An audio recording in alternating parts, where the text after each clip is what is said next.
Bonsoir à toutes et à tous. Merci beaucoup d'être venus ce soir malgré les problèmes. Je suis très heureuse d'avoir cette opportunité de venir présenter mes recherches. Comme on vient de le dire, ce sont des recherches sur lesquelles je travaille depuis 15 ans, en fait, donc ça fait un moment. Et dans le cadre de cette conférence qui marque le terme de mon mandat de membre belge à l'École française d'Athènes, j'ai choisi de traiter justement des pratiques funéraires mortuaires en Crète minoenne, puisque celles-ci m'ont beaucoup occupée durant les 4 années que j'ai passées là-bas à Athènes. En particulier, j'ai choisi d'aborder 2 thématiques sur lesquelles je travaille actuellement, à savoir d'une part la diversité des pratiques mortuaires en Crète minoenne et d'autre part la rupture que l'on observe dans ces pratiques durant l'époque protopalatiale. Donc je viens d'utiliser un terme protopalatial et donc je voudrais commencer par prendre quelques minutes pour parler un peu de chronologie et ainsi poser le cadre chronologique de cette conférence. Donc, l'époque minoenne, qui est l'âge du bronze en Crète, a duré environ 2000 ans et cette époque minoenne est subdivisée par les archéologues de 2 manières différentes. La première manière, qui correspond à la colonne du milieu, repose sur la culture matérielle et plus particulièrement sur la céramique. Et ainsi, l'époque minoenne se voit subdivisée en 3 grandes périodes qui sont le Minoen ancien, le Minoen moyen et le Minoen récent. Et ces 3 grandes périodes, elles sont elles-mêmes subdivisées en 3 phases principales, numérotées 1, 2 et 3, et parfois également en sous-phases A et B. La deuxième manière que les archéologues emploient pour subdiviser l'âge du bronze crétois repose sur l'architecture et plus précisément sur l'architecture palatiale. Et c'est la première colonne du graphique ici à gauche. On distingue ainsi l'époque pré-palatiale, qui est celle qui précède la construction des premiers palais et qui couvre ainsi la période qui va du Minoen ancien 1 au Minoen moyen 1B. Ensuite, on a l'époque protopalatiale, qui est celle des premiers palais crétois et qui couvre les phases du Minoen moyen 1B au Minoen moyen 2B. Ensuite, on a l'époque néopalatiale, celle des nouveaux palais, des seconds palais, suivie de l'époque post-palatiale, qui est donc l'époque postérieure à la chute des seconds palais. Ici, dans le cadre de cette conférence, nous allons exclusivement discuter des périodes pré-palatiales et protopalatiales, autrement dit de la période qui va du Minoen ancien 1 au Minoen moyen 2B et qui couvre la fin du 4e millénaire avant notre ère jusqu'à environ 1700 avant notre ère. Donc maintenant que cette question de chronologie est réglée, nous pouvons entrer dans le vif du sujet. L'époque pré-palatiale est une époque particulièrement importante parce que c'est dans cette période que se trouvent les racines de la civilisation palatiale. Et notre connaissance de l'époque pré-palatiale repose énormément sur les données funéraires parce que les sites d'habitat pré-palatiaux sont fort rares, à l'inverse des tombes et des cimetières qui sont assez nombreux. Par ailleurs, les données archéologiques nous montrent que les cimetières pré-palatiaux n'étaient pas juste des lieux où on enterrait les morts, mais ils étaient également des lieux importants de rassemblement communautaire et de négociation sociale. Et ça, c'est important pour nous archéologues parce que ça veut dire que les cimetières sont une source d'informations importante pour nous pour étudier la société pré-palatiale. Alors, différents types de tombes étaient en usage durant l'époque pré-palatiale. Tout d'abord, certains défunts étaient enterrés dans des grottes et des abris sous roches qui sont représentés par les points bleus sur la carte. Et j'espère que vous voyez que ces points bleus sont surtout concentrés dans le nord et l'est de l'île. D'autres défunts, quant à eux, étaient inhumés dans des tombes circulaires monumentales qui sont représentées sur la carte par les points jaunes et qui se trouvent essentiellement dans le centre-sud de l'île et dans une moindre mesure dans le nord et l'est de la Crète. Ces tombes circulaires étaient des tombes collectives, tout comme les tombes rectangulaires qui sont indiquées par les points rouges et que l'on retrouve surtout dans le nord de l'île, dans l'est de l'île et un peu moins dans le centre-sud de la Crète. Par ailleurs, il y a en Crète pré-palatiale quelques cimetières qui contiennent des tombes qui ressemblent à celles qui étaient en usage alors dans les Cyclades, donc dans les îles qui se trouvent au nord de la Crète, donc de ce côté-ci. Et ces sites cycladiques, ces cimetières à ressemblance cycladique, se trouvent dans le nord de la Crète. Il n'y en a pas beaucoup. Il y en a 4, un ici, un là et un autre de ce côté. Et enfin, à la fin de l'âge du bronze, à la fin de l'époque pré-palatiale, il y a un nouveau type de tombe qui est apparu. C'est celui que l'on voit ici. Il s'agit de grands vases de stockage qui étaient enterrés dans des fosses et dans lesquels on inhumait des défunts. Donc on le voit, la diversité des tombes en usage durant l'époque pré-palatiale, elle était considérable. On a d'un côté des tombes collectives et de l'autre des tombes individuelles. On a d'un côté des tombes monumentales et d'autres qui sont invisibles dans le paysage. On a également des tombes qui sont bâties en surface et d'autres qui sont creusées en sous-sol. Donc une grande diversité. Et c'est justement cette diversité et sa signification qui m'occupe et sur lesquelles je voudrais me pencher en discutant essentiellement de deux types de tombes, à savoir les tombes rectangulaires et les tombes circulaires. Pourquoi ces deux types de tombes? Parce que ce sont les mieux documentés, ce sont les deux types qui ont attiré le plus l'attention des archéologues. Durant le XXe siècle, l'existence de ces différents types de tombes qui étaient utilisés en parallèle dans différentes régions de l'île a été vue par les archéologues comme la preuve que différents groupes culturels, voire peut-être même différents groupes ethniques, cohabitaient en Crète durant l'époque pré-palatiale. Donc, autrement dit, il y aurait eu différentes régions de l'île qui auraient été occupées par différents groupes culturels ou ethniques, chacun de ces groupes étant associé à un type de tombe différent. Cependant, cette interprétation, aujourd'hui, elle est tombée en désuétude suite à la découverte d'un nombre croissant de tombes en dehors de leur aire de distribution principale, ce qui a mis à mal la délinéation de zones géographiques et culturelles distinctes. Donc, quand je vous ai dit, les tombes circulaires, par exemple, on les trouve surtout dans le sud de l'île, mais également un peu dans le nord et l'est. Les tombes rectangulaires, on les retrouve surtout dans le nord et l'est, mais on en a aussi un petit peu dans le sud de l'île. Donc, au final, tout est un petit peu mélangé.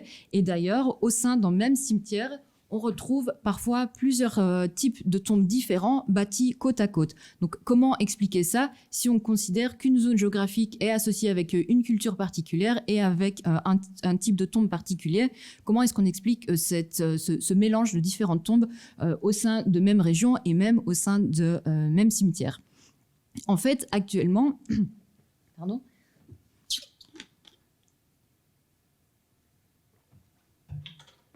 Actuellement, les archéologues qui suivent les théories anthropologiques, ils considèrent aujourd'hui que les pratiques funéraires, elles ne sont pas simplement un reflet passif d'une identité culturelle donnée et d'un ordre social établi, mais bien une arène sociale où les identités, les rôles, les relations vont être activement créées, négociées et contestées.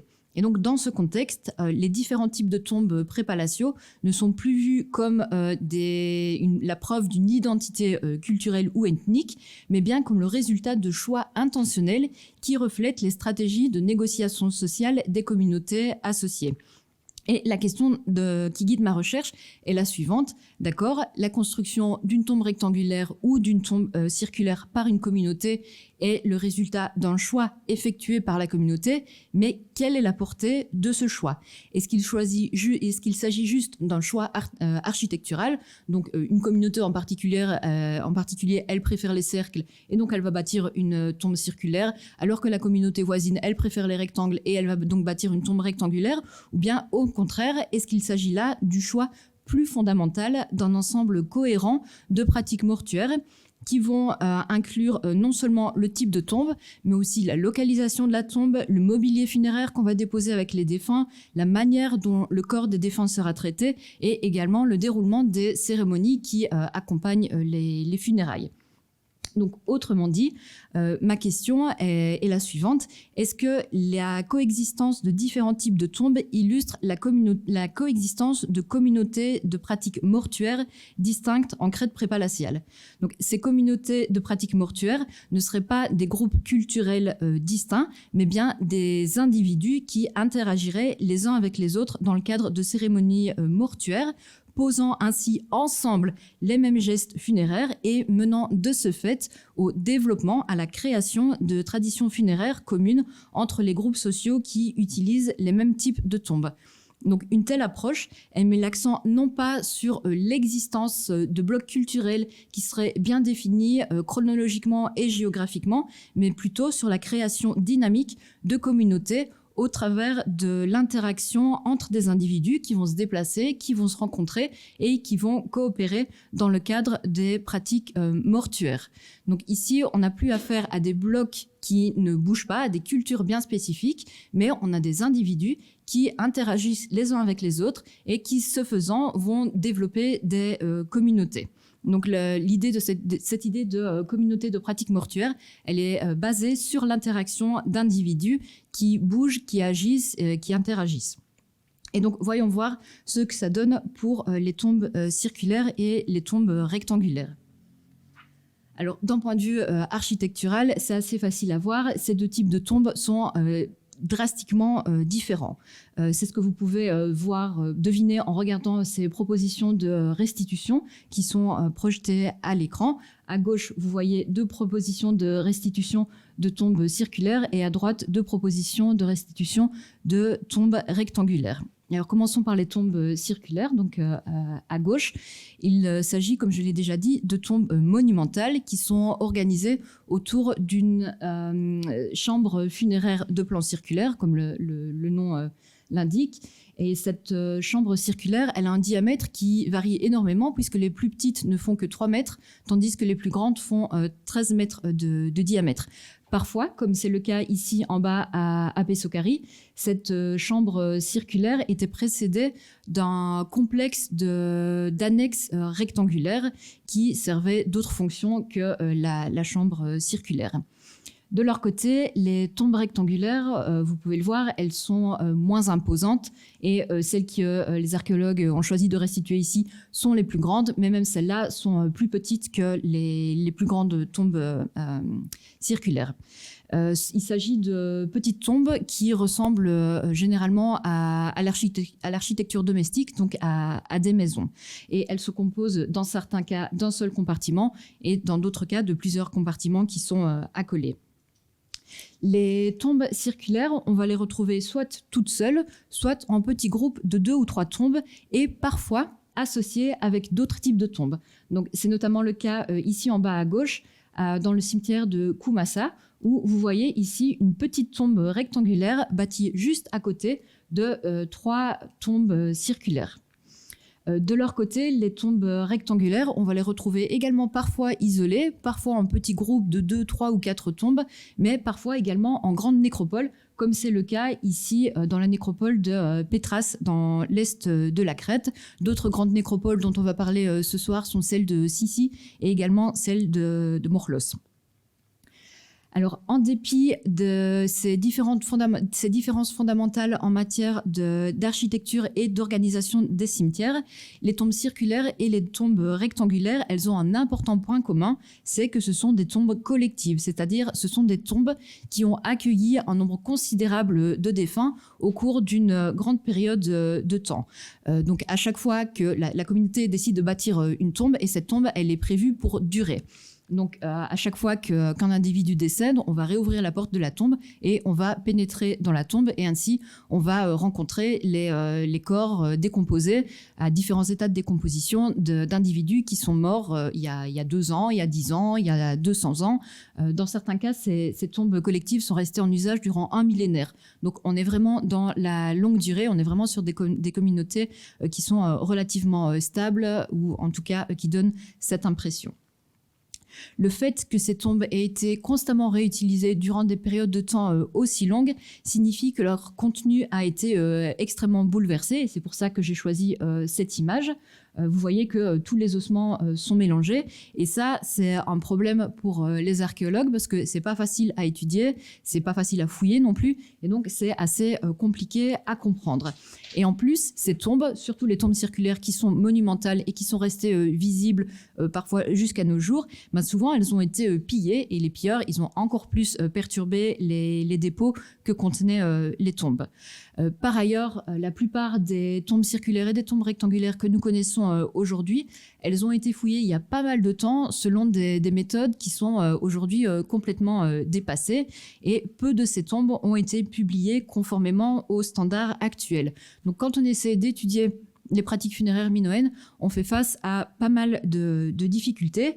Et pour tenter de contourner certains de ces problèmes, ce qu'on peut commencer à faire, c'est dézoomer, sortir des cimetières pour étudier non pas les tombes elles-mêmes, mais bien la localisation de ces tombes dans le paysage. Et c'est ça que signifie ce terme de paysage funéraire. Donc la localisation des tombes, elle n'a pas changé, les tombes n'ont pas bougé, et donc on peut étudier cette localisation. Et pourquoi est-ce que c'est intéressant d'étudier la localisation des tombes?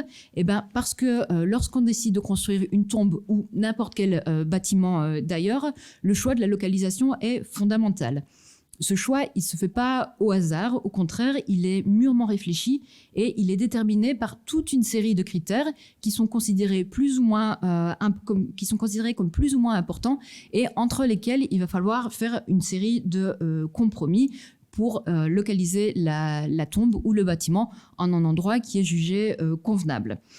Tous ces différents critères qui entrent en jeu, ils vont être matérialisés dans le paysage au travers de la localisation de la tombe, ce qui signifie que les archéologues vont pouvoir tenter de restituer ces critères et donc ainsi de comprendre quels critères, quels paramètres sont entrés en jeu dans le processus décisionnel qui a mené à la localisation de la tombe.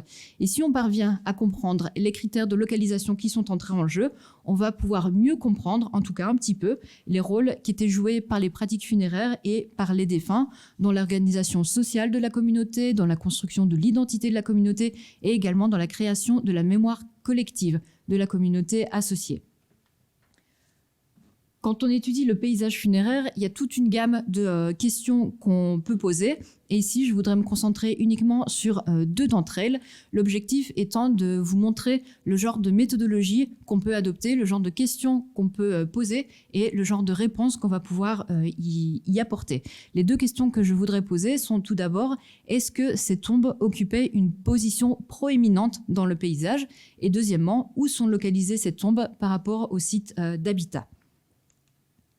La question de la proéminence, ou au contraire de la non-proéminence, elle est fort intéressante parce que les lieux qui dominent le paysage souvent se voient assigner une signification symbolique qui va être associée à l'idée de contrôle. Donc on a l'être humain au travers de son corps, lorsqu'il domine physiquement quelque chose, va avoir l'impression de contrôler ce quelque chose. Et par ailleurs, les lieux qui sont proéminents dans le paysage, ils vont servir de points de repère, c'est le cas notamment des sommets de montagne, et également ils vont servir de points d'ancrage autour desquels l'espace va être organisé. Donc à l'écran, je vous montre la localisation de deux tombes circulaires qui est indiquée par la grosse flèche blanche. Et vous observez aisément que les tombes, elles ne sont pas localisées sur le sommet des montagnes, mais au contraire, elles sont localisées sur des pentes.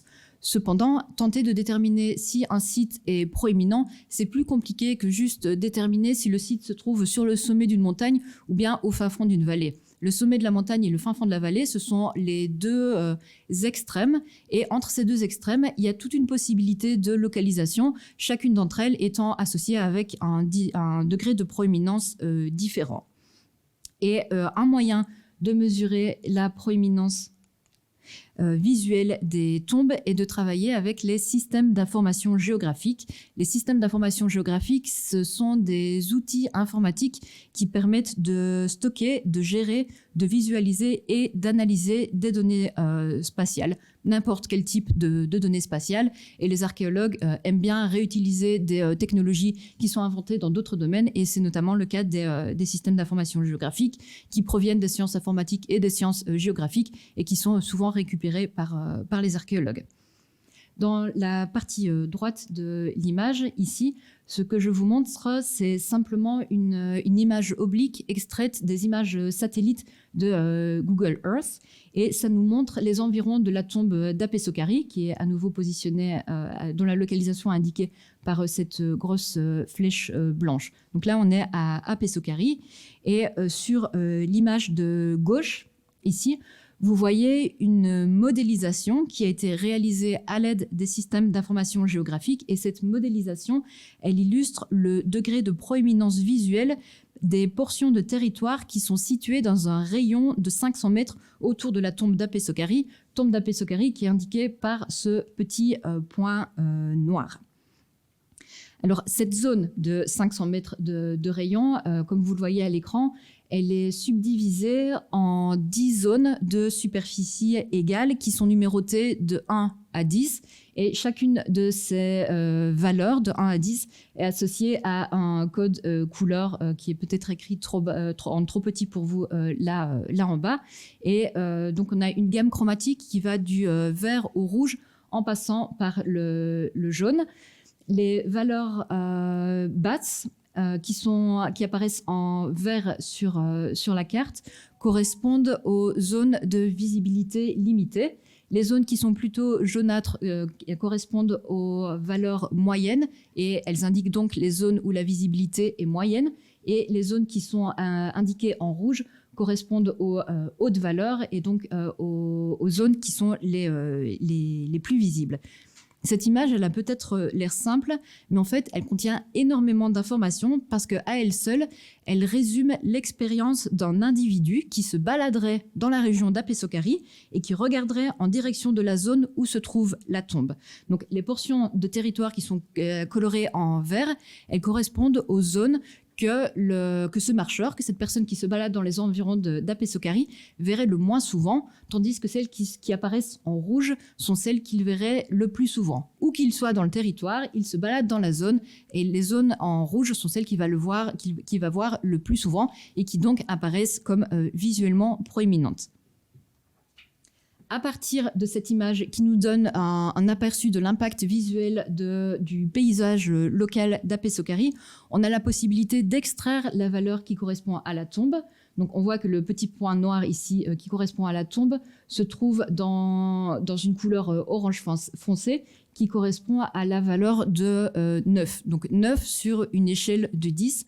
Donc ça veut dire que la tombe, elle se trouve non pas dans la zone qui est visuellement la plus proéminente dans le paysage local, mais néanmoins, elle fait partie des 80% des 20% de territoires les plus visibles. Donc cette tombe, dans son paysage local, elle devait être fortement visible. Donc là, on a les résultats pour une seule tombe, mais on peut répéter cette opération pour l'ensemble des tombes et on en arrive ensuite à pouvoir extraire la valeur qui correspond à l'impact visuel exercé par chacune des tombes circulaires et chacune des tombes rectangulaires qui nous intéressent. Et donc, on finit par pouvoir produire ce genre de graphique. Donc, à gauche, nous avons un graphique qui illustre la distribution des tombes circulaires dans les 10 catégories de visibilité. Et à droite, on a la même chose pour les tombes rectangulaires. Alors, qu'est-ce que ça veut dire? Regardons d'abord le diagramme de gauche, le graphique de gauche. On voit que les tombes circulaires, elles ont tendance à être peu représentées dans les catégories de valeurs limitées et de valeurs moyennes. Donc, il y a peu de tombes qui se trouvent dans le paysage local, dans des zones qui sont peu visibles. Par contre, la plupart des tombes circulaires, on les voit dans les valeurs hautes, dans les valeurs de visibilité haute, ce qui indique que les tombes circulaires, elles sont situées dans des zones qui ont un impact visuel important. Alors, les tombes circulaires, je l'ai déjà dit, ce sont des tombes monumentales. Évidemment, on s'attend à ce qu'elles soient visibles. On ne va pas bâtir une structure monumentale en espérant que personne ne la voie. Mais ce que ces analyses spatiales, elles montrent, c'est que les bâtisseurs des tombes circulaires, ils connaissaient bien le paysage et ils ont tiré profit de la topographie et ils ont choisi consciemment de bâtir leurs tombes circulaires dans des zones qui sont hautement visibles, de sorte à accentuer encore plus l'impact visuel des tombes circulaires. Donc c'est comme quand on bâtit une église sur le sommet d'une petite colline. L'église, elle est déjà grande avec son haut clocher, mais en plus si on la met sur une colline, eh ben, son impact visuel va s'en trouver accentué. Par contre, c'est pas le cas des tombes rectangulaires, puisqu'on voit qu'elles sont distribuées de manière plus ou moins équivalente au travers du graphique. Donc certaines tombes rectangulaires ont été implantées dans des zones fort peu visibles, voire presque cachées. D'autres ont été implantées dans des zones moyennement visibles et quelques-unes se trouvent dans les portions les plus visibles du territoire. Donc, si dans le cas des tombes circulaires, on voit une tendance qui indique que les bâtisseurs des tombes ont spécifiquement bâti les tombes circulaires dans des zones visuellement proéminentes, ce n'est pas le cas des tombes rectangulaires où là, le graphique nous donne une idée de grande variabilité. Et au final, on voit qu'avec ce premier jeu d'analyse qui a été réalisé, on obtient des conclusions très différentes pour les tombes circulaires et pour les tombes rectangulaires. Et donc, on commence à répondre à cette question qu'on s'est posée au départ, de savoir si les tombes circulaires et les tombes rectangulaires représentaient des communautés de pratiques différentes. Donc, on a là un premier indice qui joue en faveur de l'hypothèse selon laquelle différents critères ont guidé la localisation de ces deux types de tombes. Et ça nous amène maintenant à la deuxième question en termes de localisation que je voudrais aborder. Et c'est celle qui est écrite en titre de la DIA. Où sont localisées ces tombes par rapport au site d'habitat ? Le point de référence dans la vie de population sédentaire, c'est notre maison, c'est notre village. Par conséquent, il y a de grandes chances que le facteur le plus déterminant dans le processus de décision qui mène à la localisation des tombes, c'est la localisation du site d'habitat. Malheureusement, comme mentionné tout au début de cette conférence, les villages pré-palatiaux sont fort mal connus et donc notre échantillon d'études, au final, il est fort limité. Donc les archéologues ont pu identifier un site d'habitat à proximité de 25 cimetières de tombes circulaires seulement et à proximité de seulement 13 cimetières de tombes rectangulaires. Donc c'est un tout petit échantillon, mais les archéologues ont l'habitude, on doit faire avec ce qu'on a. Alors commençons par les tombes circulaires. Lorsqu'on examine la localisation des tombes circulaires par rapport aux sites d'habitat les plus proches, on remarque qu'il existe des tendances, mais jamais des règles strictes. Comme je l'ai mentionné au début, la localisation des tombes va être un compromis entre différents facteurs qui sont jugés importants. Donc au fond, on ne s'attend pas vraiment à ce que toutes les tombes, elles occupent exactement le même genre de localisation. Ce qu'on recherche, ça va être des tendances. Dans le cas des tombes circulaires, on observe deux tendances principales. Le premier cas de figure est celui où la tombe et l'habitat sont très proches, donc soit directement adjacents, la tombe est pratiquement accolée aux maisons les plus proches, ou bien les deux sont distants de seulement quelques dizaines de mètres. Et dans ce cas, on va voir que la tombe et l'habitat sont localisés plus ou moins à la même altitude. Et le deuxième cas, c'est celui qui est illustré à l'écran. Dans ce cas, les deux sites sont un petit peu plus distants, mais néanmoins jamais plus de 100 à 300 mètres. Et dans ce cas, l'habitat va avoir tendance à être localisé en hauteur par rapport aux tombes.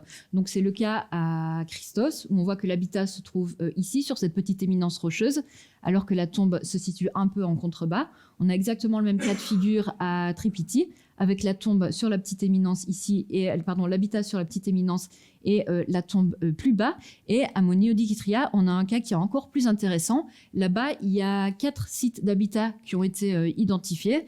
Ils n'étaient pas tous occupés à la même période, ils se sont plutôt succédés dans le temps. Et on voit que tous les 4, ils occupent justement des petites collines qui surplombent le cimetière qui se trouve juste en bas. Donc ça veut dire que les vivants, en quelque sorte, vont dominer la communauté des morts.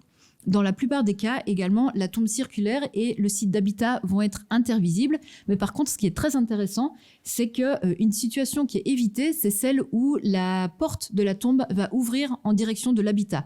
Donc on s'arrange toujours à bâtir la tombe à un endroit en évitant que les morts regardent vers les vivants. Et ça, c'est un peu injuste parce que les morts de leur côté, les vivants de leur côté, ils dominent visuellement, ils observent les morts, mais par contre, on s'assure que les morts ne puissent pas réciproquer.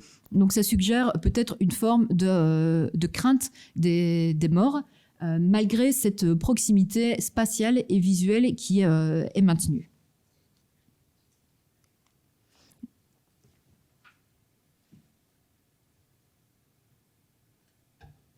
La situation, elle est très différente dans le cas des tombes...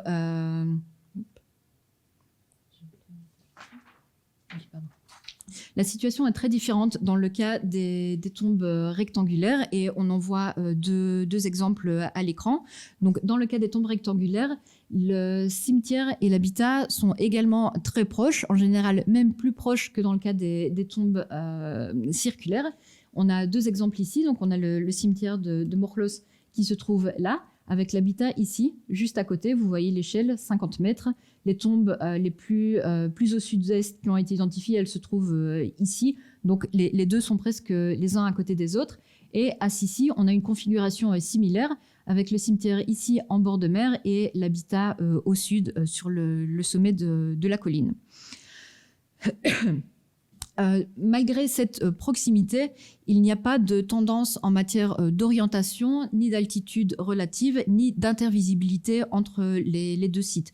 Donc parfois, les maisons et les tombes vont être intervisibles, mais parfois pas. Donc dans le cas des tombes rectangulaires, le maître mot est variabilité, et on revient ici à ce qu'on a dit en discutant de la visibilité, où il était impossible de dégager une tendance précise et identique pour l'ensemble des tombes rectangulaires.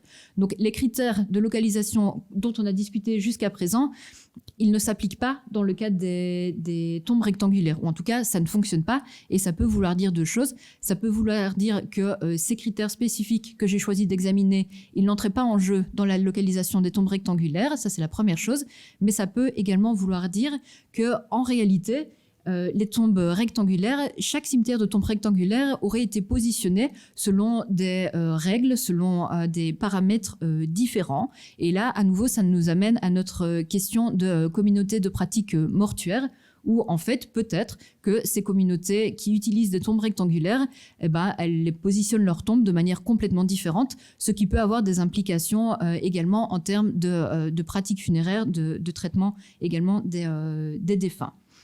Donc, pour résumer ce qu'on a vu jusqu'à présent, quand on compare les tombes circulaires et les tombes rectangulaires, on voit que les tombes circulaires, elles ont tendance à former un groupe cohérent qui colle avec l'interprétation de l'existence d'une communauté de pratiques mortuaires, à l'inverse des tombes rectangulaires où là, c'est la variabilité qui prévaut. Une autre question qui est particulièrement intéressante en ce sens, c'est celle de l'accessibilité. Malheureusement, les chemins minoens, ils n'ont pas été préservés dans le paysage, mais si on fait à nouveau appel au système d'information géographique, on a la possibilité de modéliser les chemins qui seront les moins coûteux, soit en temps, soit en énergie. Donc les chemins, on peut modéliser les chemins qui nous amèneront le plus rapidement d'un point A à un point B, ou les chemins qui demanderont le moins de dépenses d'énergie pour arriver d'un point A à un point B. Et si on réalise cet exercice de modélisation pour les tombes et les sites d'habitat associés, on a la possibilité de comprendre si l'un de ces sites contrôle l'accès à un autre ou pas. Dans le cas des tombes circulaires qui sont illustrées à l'écran, on remarque qu'il est assez fréquent que la tombe se retrouve le long d'un chemin de moindre coût qui mène à l'habitat le plus proche. C'est par exemple le cas à Tripiti, ici, où on voit ce pentagone indique la localisation du site d'habitat. Les lignes nous indiquent les chemins de moindre coût qui ont été modélisés à l'aide des systèmes d'information géographique. Et le point rouge correspond à la tombe circulaire. Et on voit que, j'ai pas triché, il se trouve tout juste sur l'un de ces chemins de moindre coût. On a la même chose ici à Kumassa, où le site d'habitat se trouve ici. On a toute une série de chemins qui vont mener vers l'habitat, et le cimetière de tombes circulaires se trouve exactement à la jonction entre trois de ces différents chemins de moindre coût. Et c'est la même chose à Pesokari, où on a le site d'habitat qui se trouve ici. On a deux tombes dans ce cas qui sont distantes d'environ 2 mètres, et on voit que toutes les deux, elles se trouvent juste sur l'un de ces chemins de moindre coût qui mène vers le site d'habitat. Dans certains cas, c'est la situation inverse où on a des chemins de moindre coût qui mènent à la tombe, ici celle de Aios Kyrillos, et on voit que le site d'habitat se trouve le long de deux chemins, en fait, au croisement, au carrefour de deux chemins qui mènent vers la tombe. Donc là, on voit que fréquemment, l'un des deux sites va se trouver le long d'un des chemins qui mène vers l'autre, mais on ne peut pas parler de contrôle parce qu'en aucun cas, nous n'avons affaire à une configuration où il n'y aurait qu'un seul site qu'un seul chemin qui mènerait soit à l'habitat, soit à la tombe et dont l'accès serait contrôlé par soit la tombe, soit l'habitat. Donc si on résume tout ce qu'on a vu jusqu'à présent pour les tombes circulaires, on a vu que ce sont des tombes monumentales, ce sont des tombes qui sont visuellement proéminentes dans le paysage et ce sont également des tombes qui sont étroitement liées visuellement et spatialement à l'habitat. Et sur cette base, on peut conclure que les tombes matérialisent de façon monumentale l'identité de la communauté qui lui était associée. L'affirmation de cette identité de la communauté associée, elle était adressée à la fois aux membres de la communauté, et ainsi ça permettait de renforcer les liens entre les membres de la communauté qui enterraient ces défunts dans les tombes, mais le message, il s'adressait également aux gens extérieurs à la communauté, qui se baladaient dans les environs, qui se déplaçaient, qui se rendaient peut-être au niveau de l'habitat, puisque la tombe, elle était visuellement proéminente dans le paysage. Et cette conclusion, elle nous amène à une autre conclusion, qui est qu'il se peut que les tombes circulaires aient servi de marqueurs territoriaux. Donc, puisque les tombes sont tellement visuellement proéminentes dans le paysage, puisque quoi qu'on fasse, on les voit, on passe tout près, elles servent à matérialiser le droit de la communauté qui enterre ses morts depuis des dizaines, des centaines d'années, voire même un millénaire. Donc elles monumentalisent, elles symbolisent le droit de cette communauté à occuper le territoire et à l'exploiter agriculturellement. Cette idée d'utilisation des tombes, des défunts et des ancêtres pour marquer le territoire, c'est une idée qu'on retrouve dans d'autres communautés, dans d'autres cultures traditionnelles. Et par exemple, en Afrique, lorsque les gouvernements ont essayé d'adopter les lois occidentales, ils ont utilisé pour subdiviser le territoire la présence de ces tombes. Le message, il est assez simple. Si une communauté enterre ses défunts dans ces tombes qui sont utilisées depuis des dizaines, voire des centaines d'années, ça veut dire qu'elle, effectivement, elle habite là-bas, elle possède, pour utiliser un terme anachronique, elle possède ce territoire et que, puisque c'est comme ça depuis très longtemps, il n'y a strictement aucune raison que ça change. Donc, cette idée de contrôle du territoire au travers des tombes circulaires, elle peut fonctionner également dans le cas de la crête minoenne lorsqu'on étudie le paysage. En tout cas, c'est une des conclusions auxquelles on peut arriver. Si maintenant on repasse au cas des tombes rectangulaires, on voit que la configuration en termes de mouvement, en termes de modalité d'accès est extrêmement différente, puisque dans plusieurs cas, on a affaire à ce genre de configuration telle qu'on la voit à Morclos. Donc Morclos, c'est ce petit îlot qui se trouve à environ 150 mètres au nord de la côte nord de la Crète. Et dans l'Antiquité, ce petit îlot, en fait, il était connecté par un isthme qu'on peut deviner ici sur les images satellites. Et donc, ça veut dire qu'on arrivait de la Crète, qu'on traversait l'isthme et qu'on arrivait dans l'habitat qui se trouvait là.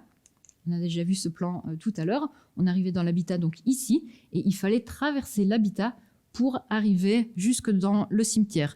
Donc dans ce cas, on a un exemple de contrôle du domaine des morts de par les vivants qui est complètement différent de ce qu'on a observé pour les tombes rectangulaires. C'est la même chose sur le site de Sissi où il fallait traverser tout le site d'habitat avant d'arriver au cimetière qui se trouve juste en bord de mer au nord de la colline. Donc au final, si on résume ce qu'on a pu dire jusqu'à présent pour les tombes rectangulaires et en particulier pour les tombes de Morclos et de Sissi, c'est que tout d'abord, ces sites ne sont pas proéminents dans le paysage et leur accès est contrôlé par l'habitat. Donc les vivants contrôlent l'accès au monde des morts. Ça suggère qu'en fait, cette tombe rectangulaire, elle s'adressait à une audience locale, à la communauté villageoise. Et par ailleurs, le fait que ces tombes soient peu visibles depuis les alentours indique qu'elles étaient en quelque sorte périphériques à la vie quotidienne. On ne voyait ces tombes que quand on s'y rendait, et on ne s'y rendait probablement que pour une occasion particulière, comme des funérailles ou bien des commémorations des défunts. C'est particulièrement le cas à Morclos, puisque la partie la plus riche du cimetière se trouve ici. Et on voit que cette partie riche du cimetière, elle est bordée à gauche par les falaises qui tombent dans la mer, au nord par des falaises qui s'élèvent, et également à l'est par d'autres falaises qui s'élèvent. Donc il faut vraiment traverser tout le site d'habitat pour arriver aux tombes qu'on ne voit pas depuis le site d'habitat. Mais encore une fois, cette conclusion qui vaut pour Sissi et pour Morclos, elle ne vaut pas pour toutes les tombes rectangulaires. Là, on revient à nouveau à cette idée de variabilité dès qu'on parle des tombes rectangulaires. Par exemple, si on prend le cas de Palecastro, on voit que le site d'habitat se trouve ici, accentué en gris. On a une série de lignes rouges qui sont des chemins qui mènent vers le site d'habitat. Et qu'est-ce qu'on voit? On voit que les tombes, elles se trouvent ici, tout juste sur le chemin, là-bas, en bordure du chemin, et également ici, à proximité du chemin. Donc, dans le cas de Palecastro, on a quelque chose qui ressemble aux villes grecques et aux villes romaines, où on a la ville avec un système de routes qui y mène, et le long de la route, on retrouve les tombes qui sont un moyen pour les familles d'affirmer leur prestige, leur richesse et éventuellement leur ancestralité. Donc encore une fois, je répète, j'ai déjà beaucoup insisté, mais pour les tombes rectangulaires, ce qui prévaut, c'est cette idée de variabilité.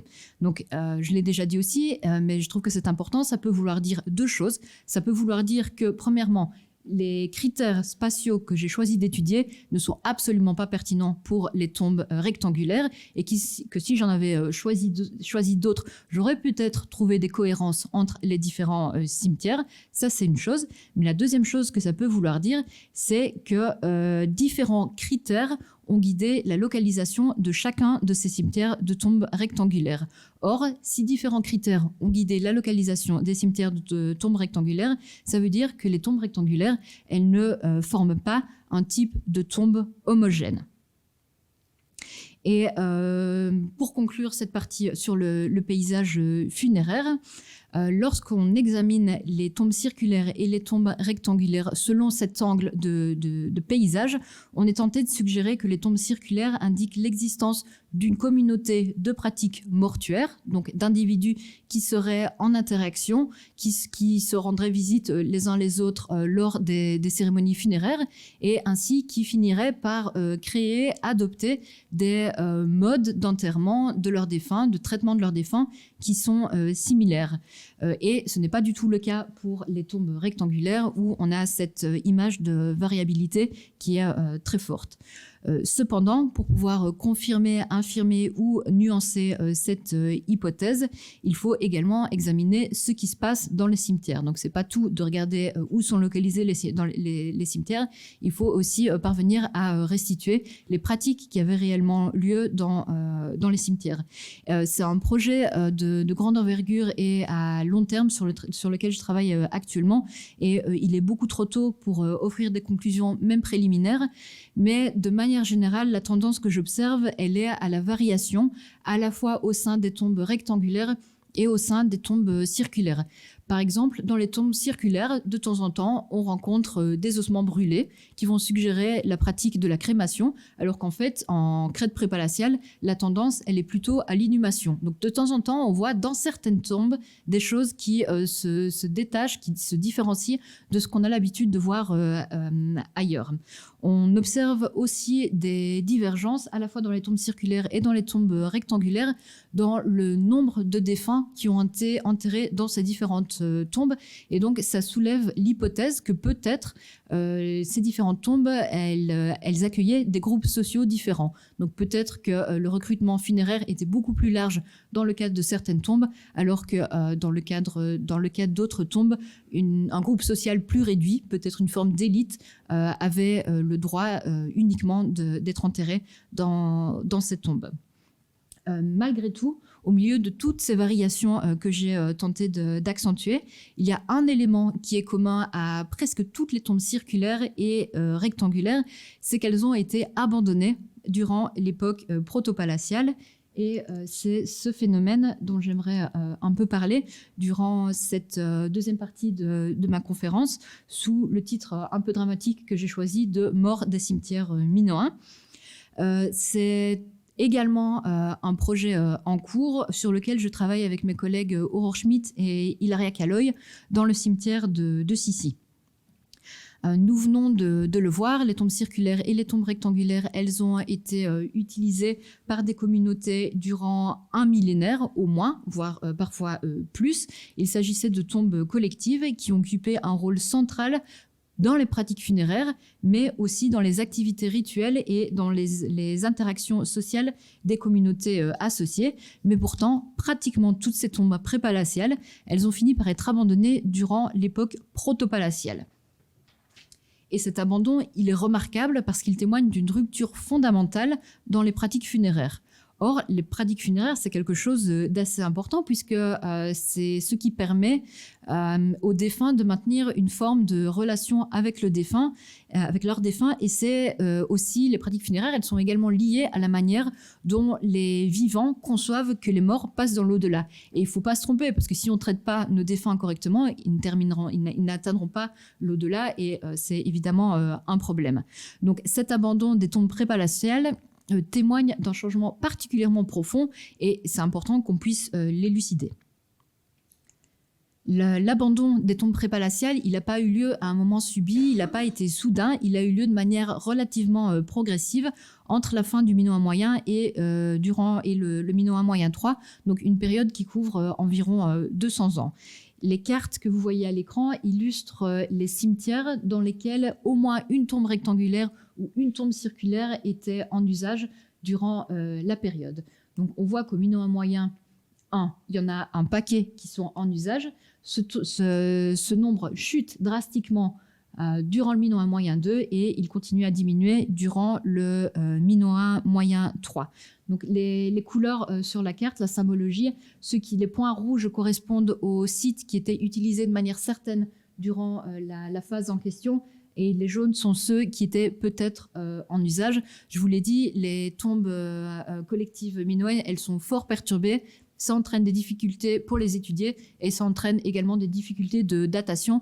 Donc parfois, on n'est pas exactement certain si la tombe était effectivement en usage durant cette période ou pas, d'où ce code couleur qui est destiné à tenir compte de ce degré d'incertitude. L'abandon des tombes rectangulaires et des tombes circulaires, il n'est pas la conséquence de l'abandon des sites d'habitat associés, puisque ces sites d'habitat associés, ils sont restés en usage de manière ininterrompue, généralement durant l'époque protopalatiale. Donc, puisque la communauté, elle n'a pas déménagé, comment peut-on expliquer l'abandon des tombes ? Alors, les archéologues se sont penchés énormément sur la question et ils considèrent que l'abandon des cimetières prépalatiaux est la conséquence de l'apparition des palais durant l'époque protopalatiale, puisque ces palais étaient des lieux de rassemblement communautaire à grande échelle.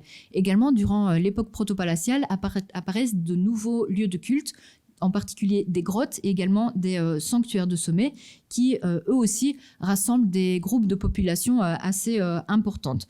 Donc, l'idée est que la fonction sociale des cimetières et des cérémonies qui s'y déroulaient serait devenue redondante suite à l'émergence de ces nouveaux centres de rassemblement destinés à des groupes sociaux plus importants et que, par conséquent, les communautés associées auraient renoncé à investir autant d'énergie, autant d'efforts, autant de matériel, autant de nourriture et de boissons à l'organisation de cérémonies mortuaires, puisqu'au final, c'était plus le lieu, les cimetières n'étaient plus le lieu où tous les enjeux sociaux se déroulaient. Il fallait dorénavant aller dans les sanctuaires de sommet et dans les palais.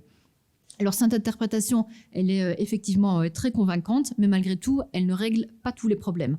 Un problème relativement important pour les archéologues qui travaillent en Crète est par quoi ont été remplacées les tombes qui étaient en usage durant les époques prépalatiales et protopalatiales.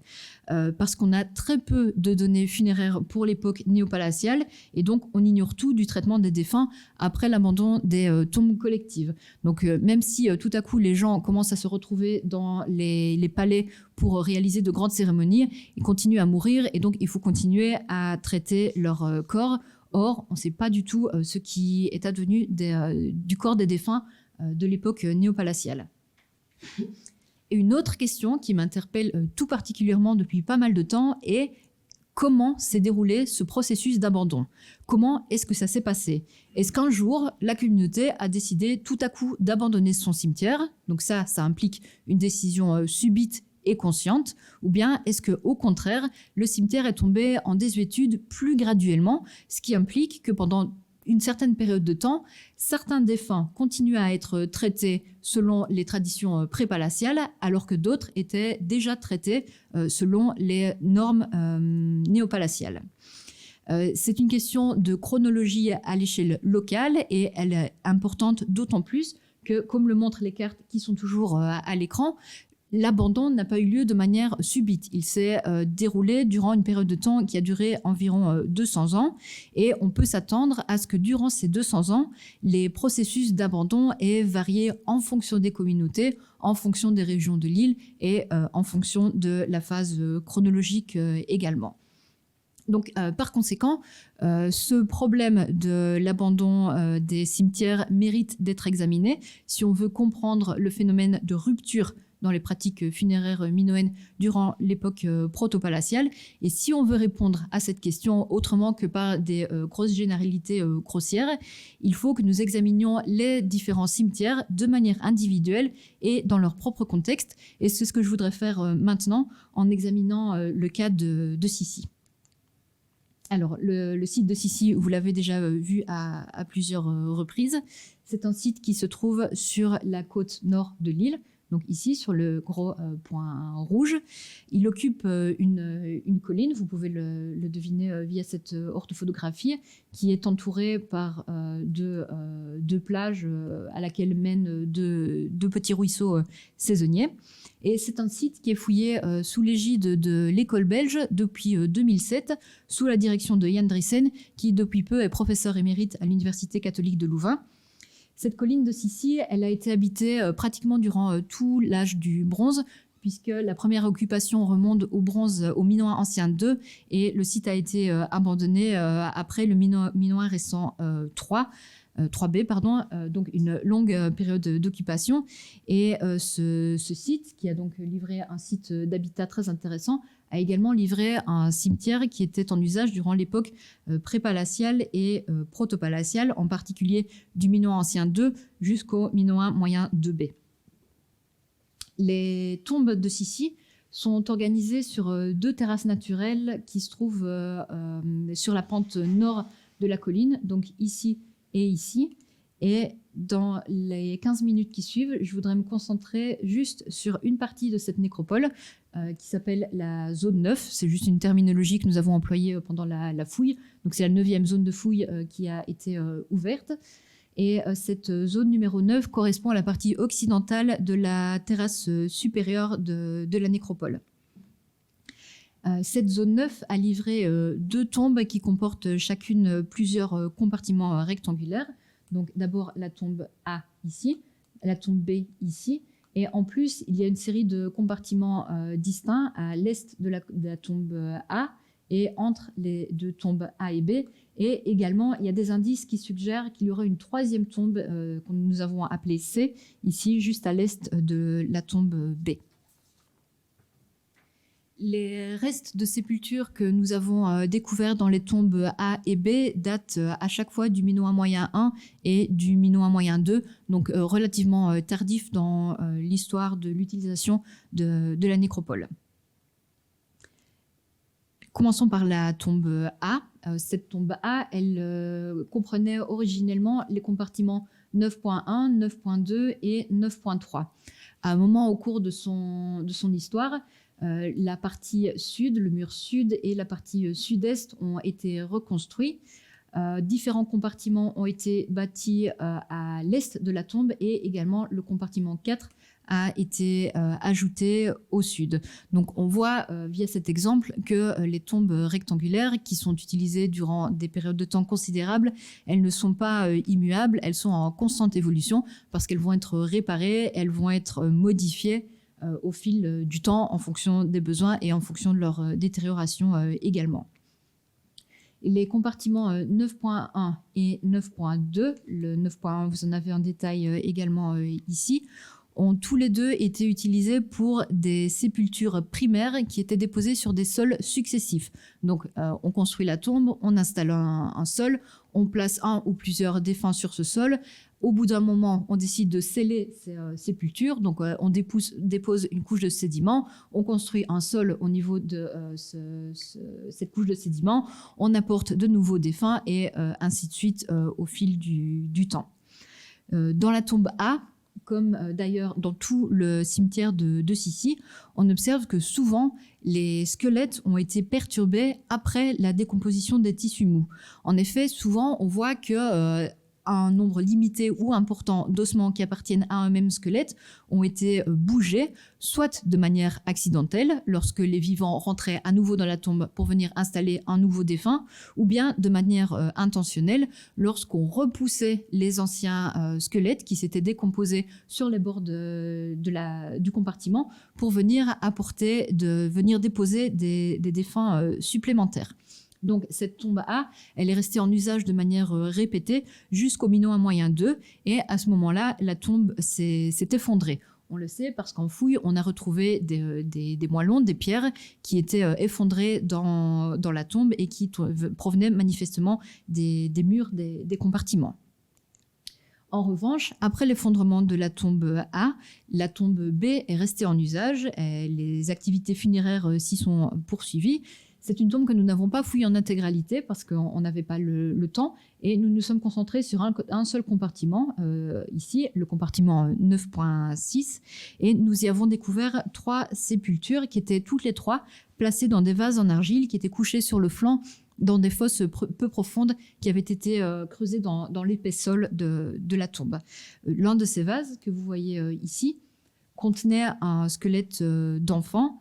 Et les 2 autres vases, en réalité, que vous voyez ici, n'étaient pas des vases complets, mais des demi-vases coupés dans le sens de la longueur, couchés dans une fosse et dans lesquels on avait déposé à chaque fois un corps humain, donc un corps d'adolescent et un corps d'adulte dans le cas présent. Ces 3 squelettes, tous les 3, ils témoignent de perturbations qui sont le résultat d'une même action et mes collègues et moi-même affirmons que cette action est liée au processus d'abandon du cimetière. Nous y reviendrons, mais rappelez-vous, compartiment 9.6, 3 sépultures, toutes les 3 perturbées d'une manière similaire. Passons maintenant au compartiment 9.5 et 9.8 qui ont été construits entre les 2 tombes, donc entre les tombes A et B, dans l'espace qui avait été préservé. Le compartiment 9.5, donc celui-ci, ne contenait pas de sépulture. Il a été utilisé probablement pour des activités rituelles, mais on n'a pas retrouvé d'ossements humains dans ce compartiment. Le compartiment 9.8, par contre, qui se trouve donc ici, a livré pas moins de 5 fosses creusées dans le sol et dans 2 de ces fosses se trouvaient des ossements mélangés qui provenaient d'anciennes sépultures qui avaient été repoussées sur le côté pour faire place pour de nouveaux défunts et également 3 fosses qui contenaient des squelettes articulés mais perturbés et je vous montre le cas d'un de ces squelettes articulés mais perturbés, celui-ci, numéroté FE 111. Donc on voit que le corps du défunt a été couché dans un demi-vase de stockage. On voit que le corps est en position articulée, il est en position contractée. Et par contre, il lui manque des ossements. Il lui manque en particulier le crâne, quelques vertèbres cervicales et également quelques ossements des membres inférieurs. Et je suis perdue dans mes notes. Oui, voilà. Ce qui est intéressant, c'est que quelques morceaux des ossements qui sont manquants, donc du crâne, des cervicales et des membres inférieurs, on a retrouvé des morceaux de ces ossements dans la partie supérieure de la couche de sédiments qui scellait la sépulture. Et ça, c'est exactement le genre de perturbation qu'on a également observé dans le compartiment 9.6 et qui est central à l'argument que nous essayons de bâtir avec mes collègues. Un autre argument qui est central à notre argument, c'est que dans la tombe B et dans les compartiments 9.8 et 9.5, on n'a pas retrouvé de pierres effondrées. Au contraire, la couche funéraire la plus récente dans ces différents compartiments, elle était immédiatement recouverte d'une autre couche archéologique qui était très distincte, qui était épaisse de quelques centimètres et qui consistait en une terre un peu étrange, brun jaunâtre, de texture limoneuse, qui contenait quelques tessons, des petites pierres et également des ossements, des fragments d'ossements humains. Le fait qu'on ne trouve pas de pierres effondrées dans ces compartiments et également l'existence de cette couche 2, elle suggère que la tombe B ne s'est pas effondrée, mais elle a été démantelée et ensuite son contenu a été nivelé. Donc plutôt qu'abandonner la tombe et attendre qu'elle s'effondre, on en a retiré les murs, on a nivelé les couches funéraires qui s'y trouvaient encore, et c'est durant ces opérations de nivellement que la partie supérieure des sépultures dans le compartiment 9.8 et dans le compartiment 9.6 ont été perturbées. Donc on a un premier événement, on démantèle la tombe, un deuxième événement, on nivelle les couches funéraires, et ensuite un troisième événement documenté, c'est le dépôt de ce que nous avons appelé la couche numéro 1. Il s'agit d'une couche de terre brunâtre cette fois, donc bien différente de la couche qu'on avait trouvée en dessous, cette couche un peu jaunâtre. Cette couche 1, c'est une couche qui contient énormément de tessons de céramique roulés, érodés. Vous voyez bien ici, il s'agit de tessons qui sont pas frais, les fractures ne sont pas fraîches, ce sont des tessons qui sont restés en surface et qui ont roulé pendant assez longtemps. Cette couche numéro 1, elle était épaisse d'environ 10 cm. Et comme vous l'indique cette zone grisée sur l'orthophotographie, elle recouvrait toute la tombe B, le compartiment 9.8, une partie du compartiment 9.5, et elle s'étendait également vers l'ouest et vers le sud-ouest. À l'ouest et au sud-ouest, donc dans cette zone-ci, la couche 1, elle reposait directement sur un énorme dépôt de céramique qui est indiqué ici en zone grisée. C'est un dépôt qui s'étendait sur au moins 40 mètres carrés et qui comprenait des tessons, des vases à moitié complets et quelques vases complets. Il s'agit essentiellement de récipients à boire, comme des coupes que vous voyez ici, et également des récipients qui étaient destinés à la cuisine. Ces différents vases datent tous du Minoen moyen 2B, c'est-à-dire de la toute dernière phase d'utilisation du cimetière. D'après les observations que nous avons faites sur le site durant les fouilles, ce gros dépôt de céramique, il serait le résultat d'un seul événement, donc un événement unique. Il aurait été réalisé en une seule fois, au terme d'une cérémonie durant laquelle probablement tous ces vases auraient été utilisés. Ensuite, ils auraient été considérés comme inutiles et on les aurait donc jetés à côté de la tombe. La céramique de la couche 1, elle date également du Minoen moyen 2B, mais dans ce cas, on a uniquement des tessons érodés. Donc, on n'a pas de vase complet, on n'a pas de vase semi-complet non plus. Et les tessons qu'on a prélevés, on ne peut pas les recoller, donc on ne peut pas remonter des vases. Et tout ceci nous donne l'impression qu'il s'agit de matériel qui a été collecté ailleurs, quelque part, déjà à l'état fragmentaire et qui ensuite a été répandu sur la terrasse de la zone 9. Si on résume les différents épisodes, les différentes actions qu'on a pu restituer dans la zone 9 durant la dernière phase d'utilisation, c'est-à-dire le Minoen moyen 2B, on peut dire que c'est durant cette phase que les dernières sépultures ont été déposées dans la zone 9 et d'ailleurs dans l'ensemble du cimetière de Sissi. Ensuite, une cérémonie qui a rassemblé un nombre important d'individus a eu lieu dans le cimetière, également durant cette phase Minoen moyen 2B. Et au terme de cette cérémonie, la céramique qui avait été utilisée a été rejetée à l'extérieur de la tombe B. Ensuite, la tombe B et les compartiments 9.5 et 9.8 ont été démantelés et nivelés également. Et ensuite, la couche 1 a été répandue sur l'ensemble de la terrasse de la zone 9. Un élément qui est important, c'est que la couche 1, ici, vous le voyez sur le relevé stratigraphique, elle repose immédiatement sur le dépôt de céramique. Et ça, c'est important. Pourquoi ? Parce que ça suggère qu'une période de temps très courte s'est écoulée entre le dépôt de la céramique et le dépôt de la couche numéro 1. Ce n'est pas du matériel qui a glissé le long de la pente de la colline et qui est venu recouvrir le dépôt de céramique, mais c'est bien du matériel qui a été prélevé intentionnellement et qui est venu être ensuite déposé sur ce gros amas de céramique. Et donc, ça veut dire qu'il est fort probable que le dépôt de céramique résulte d'une cérémonie qui a eu lieu non pas à l'occasion des funérailles, mais à l'occasion du démantèlement des tombes, donc à l'occasion de la mort programmée de ce cimetière. Si on résume toutes ces informations, on voit que les données stratigraphiques, les données architecturales et les données céramiques également suggèrent que la tombe B et également les compartiments 9.5 et 9.8 ont été intentionnellement démantelés et scellés après que les dernières sépultures aient eu le temps de se décomposer, puisque les ossements ont été perturbés quand la couche a été nivelée, mais néanmoins avant que les bâtiments se soient effondrés. Donc, le cimetière de Sissi semble avoir fait l'objet de ce que les archéologues appellent de manière parfois assez compliquée, rite d'abandon accompagné d'opérations d'oblitération conservative. Donc, qu'est-ce que ça veut dire ? Ça veut dire qu'on a affaire là à une destruction rituelle qui va oblitérer, mais qui en même temps et paradoxalement va venir préserver. Donc, en effet, dans le cas des tombes de Sissi, la superstructure des tombes a été démantelée. On a cassé les murs et on a retiré les pierres. Mais par contre, la base de la tombe et les couches funéraires de la tombe ont été scellées sous une couche de pierre et ainsi ont été prélevées.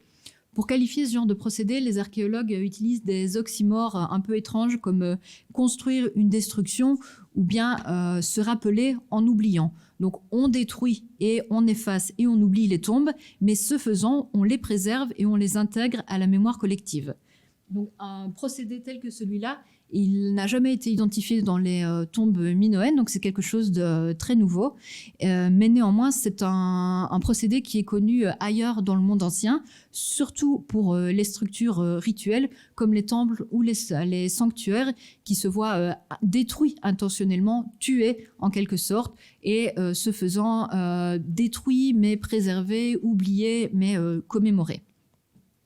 Le cas de notre couche 1 est très intéressant parce que c'est une couche qui est homogène et cette homogénéité, elle démontre son caractère intentionnel. Comme je l'ai dit, c'est pas du matériel qui a simplement glissé sur les pentes et qui s'est retrouvé dans le cimetière, mais c'est du matériel qui a été collecté quelque part, qui a été transporté jusqu'au cimetière, qui a été homogénéisé et répandu avec soin. Par ailleurs, ce travail d'épandage de la couche 1 a dû être une opération communautaire de grande envergure, étant donné la quantité de terre impliquée. Donc, j'ai parlé d'une épaisseur d'environ 10 cm, étendue sur 100 mètres carrés. C'est une grande opération.